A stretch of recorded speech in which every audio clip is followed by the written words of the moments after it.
Okay, it's Luxury Fred, and today I am behind the wheel of this, the 2018 Audi Q5.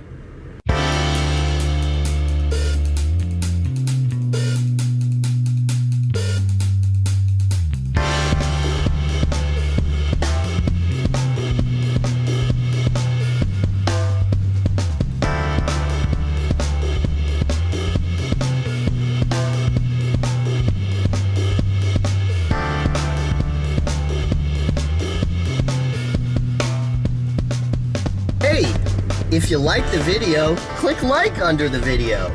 Leave me a comment, tell me what you think. And of course, please, please, please subscribe to my channel for more great luxury travel and luxury car content. And when you subscribe, if you click the little alarm bell, then that means you'll get notifications each time I upload a new video. So again, this is the 2018 Audi Q5. And first, I need to start off by saying that this is another cool car that I rented from National Car Rental. It's not even part of their luxury fleet or anything like that. It was just a regular, I guess they classify it as an SUV or something like that. I am a member of National's Emerald Club. I'm an executive member of the Emerald Club. And if I pay for a full-size rental, I can basically choose from any car that's available other than the luxury level cars. So I had to drive from Palm Springs to LA. So I chose this very cool Audi Q5 to drive.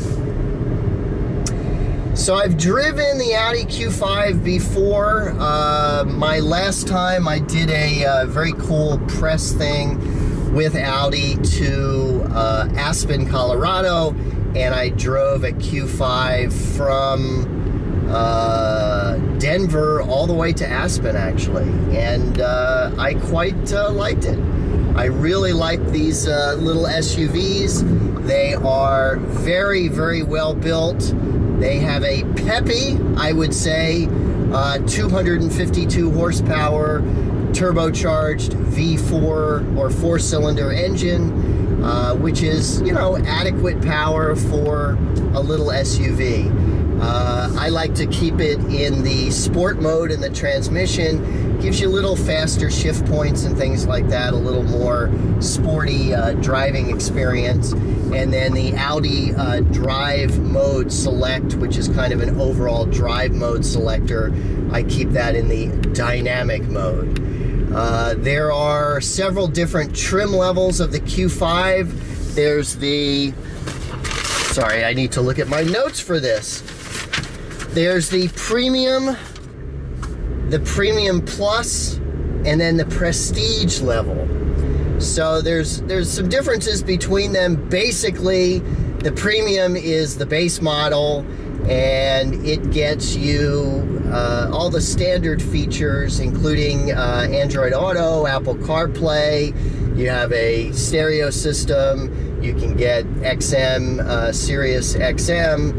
It includes, obviously, Audi's great Quattro all-wheel drive. When you move into the Premium Plus level, then you get the whole suite of safety technology in terms of rear cross-traffic alert, your side blind spot monitors, lane keep assist, all that kind of stuff. It also gets you Audi Connect, which is the connectivity feature where you can ask questions and get directions and other things like that. The Premium Plus gets you full LED headlights, and it gets you the advanced key where you don't need to push unlock, where if you're just standing near the car, it will open the car, and those other functions. Then when you move into the Prestige level, that gets you Audi's virtual cockpit, which is where this entire part of the dashboard where the instruments are is kind of a giant LED screen, so you can see the map and other functions in this giant screen behind the instruments. It's actually very cool. The Prestige level also gets you the Bang & Olufsen fancy stereo and Audi's MMI, which is their real fancy infotainment system with, I'm not sure if it has voice control, but it has the touch control where you can like spell out letters to enter an address or things like that. So as I was saying, this Q5 is 252 horsepower. It's good for 0 to 60 in 5.9 seconds with an average fuel economy of 25 miles per gallon. This is probably a good time for me to give you an overview. Let's start with the outside. Let's take a look at the outside of the car. So although I like the overall shape of the Q5, and you know, it's in line with the Q3 and the Q7. It's nothing exciting, you know, kind of a standard SUV shape. I like the high wheel arches and, you know, kind of the overall style. But I think to me, the good things about this car is are the driving experience and the interior quality, more so than how that looks outside. I think the front view here is probably the best because you've got the big Audi signature front grille there, which they're always updating each year. I think they call it the single frame grille. Sorry, it's been windy here in the desert, around here in the desert here in outside of Palm Springs.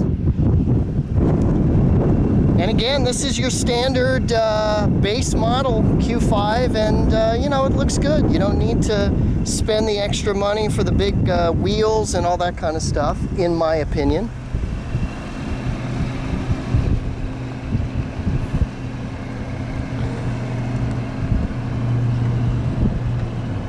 Like the tail lights and the kind of secondary lights back there. You can see I have the hazards on, which are the lower lights there. The upper ones are the brake lights. So now you've seen the outside of the car. Now let's take a look at the inside of the Q5.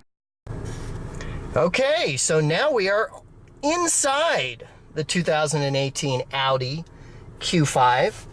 As I've said before, I think the interior of these Audis is one of their strong points. Amazing, excellent build quality, great fit and finish.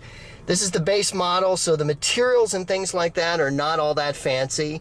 I may have said this before, there are 3 models. There's the Premium, Premium Plus, and then the Prestige model. This is the Premium. So we have basic black interior. We do have some nice wood trim on the doors and the dashboard here. Basic controls, window controls here, mirror controls. You've got the trunk over here. You've got your lighting and fog light and degree of instrument display brightness. Some of the more advanced models have the upgraded dashboard here, where the middle of it is a kind of a map and shows you navigation, and I think it's called Audi's MMI system. But basically this entire part of the display is this entire part between the tachometer and the speedometer is a digital display and kind of gives you an overall map view and things like that. It's very cool. Oh, it's called Audi's Virtual Cockpit. So we have our cruise control here, turn signal here. We have steering wheel mounted paddle shifters, which is always good. You have your controls for the radio and audio and things like that. So you have this nice digital display here for your infotainment stuff. Climate control here, Audi Drive Select here, which gives you these different options: off-road, comfort, auto, dynamic, and individual. And I like to keep it in dynamic, which adjusts to whatever the driving conditions are.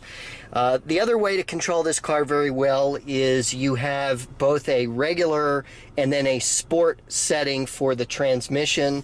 So if we put it into drive, that's drive, and then if we put it into sport, then you can see that puts it into sport right there. That gives you quicker shift points, and with this engine, it makes the car a lot more fun to drive. Then you can also upshift and downshift from that same control. Put it back into park. Parking brake here. Audi's MMI system, which is your infotainment system, showed you the drive select for the overall drive mode, you might say. This turns the auto start stop off. This turns the traction control off. This is a hill descent control, which is kind of like a cruise control for going down a hill. So you can set it at 2, 3, 4 miles per hour. You can take your foot off the accelerator and it will go down the hill at that same speed. And then this is turns the display up there on and off. Doesn't hide it, but it does turn it on and off. Of course, you have Audi's great Quattro all-wheel drive system. You have cool lighting and stuff like that up here. This model does not have a sunroof, and you have very comfortable, not real leather, but very comfortable big seats up here, and then a very nice center console. This thing slides back and forth, and then you have additional space here, and you have your aux and your USB outlet, and then this slides back and forth, and then this closes like that, and you have that right there. Again, more wood trim down there. So that's the front seat. Let me show you the back seat. Okay, and let's take a look at the back seat here.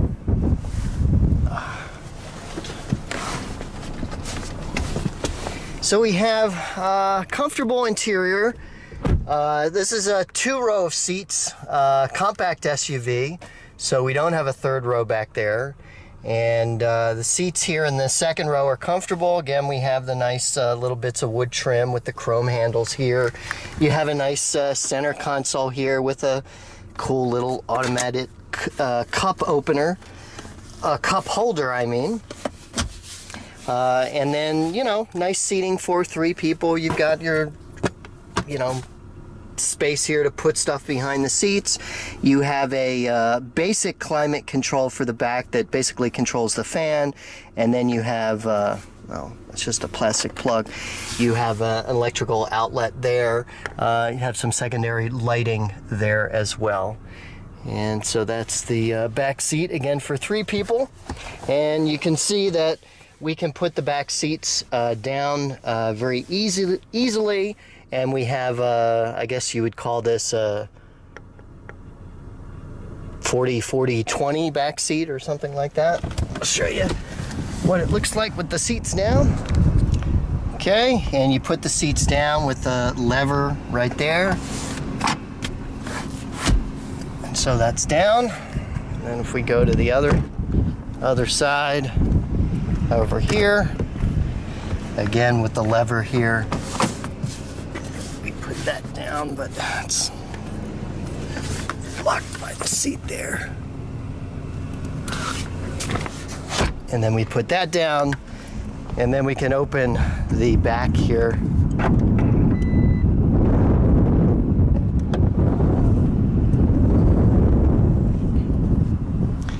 And as you can see, I think it's 60 cubic feet of storage space back there.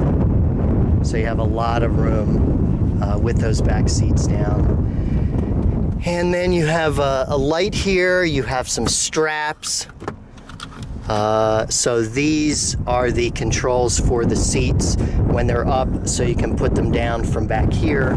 You have controls for both of them, and also they will release it so that they will come back up as well. Spare tire and stuff like that down there.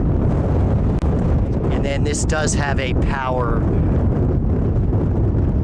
rear hatch.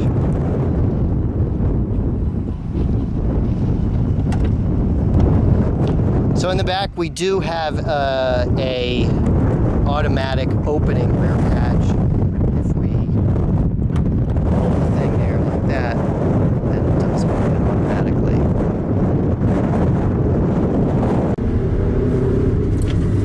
So This car, the premium level, is $41,500 before options. The Premium Plus is $45,500, and the Prestige is $50,800. Now, if you're familiar with Audi, they have also the Q3, which is a little bit smaller, and that's $32,900. And then they have the Q7, which has the 3 rows of seats, seats 7 people, and surprisingly, the base model of that is $49,900. So the base model of the Q7 is actually less expensive than the Prestige model of the Q5, but obviously has a lot more options and luxury amenities and things like that. So as I've said, I really like the driving position. I really like the build quality of this car. It rides very nice. You have, again, the good suite of Audi safety technology, even if you're just talking about the Quattro and the basic functions.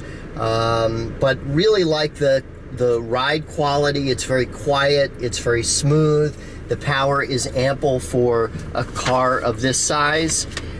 You have the good storage capability and cargo capacity. With the rear seats down, it's 60.4 cubic feet of space. And just an overall good driving experience. As I said, I've driven back and forth between LA and Palm Springs a couple times on the freeway, and you know, going 80 plus miles an hour, it's just rock solid. And stop and go traffic, it was fine.